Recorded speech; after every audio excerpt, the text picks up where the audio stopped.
انا وصلت معك الى نهايه حلقتنا استاذه عايشه، وسعدت في لقائك. اذا في كلمه اخيره توجهينها لاخوانك المشاهدين.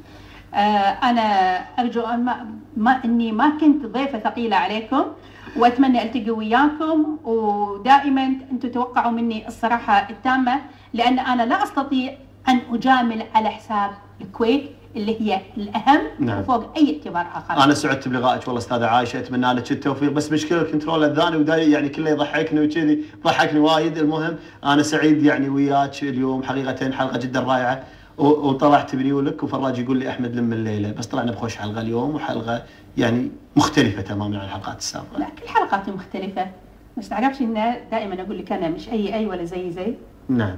حلوه يا عيديها مره ثانيه. انا مش اي ولا زي. شلون؟ يعني مختلفه عن غيرك؟ طبعا. بشنو؟ نعم في اشياء كثيره.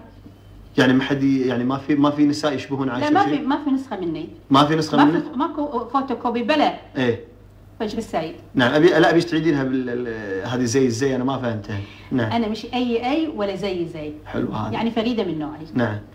شكرا عزيزي المشاهد على متابعتك لهذه الحلقه الرائعه والمميزه مع الاعلاميه عايشه رشيد، اللي مع لا اي ولا زي انا يلا اقولها. انا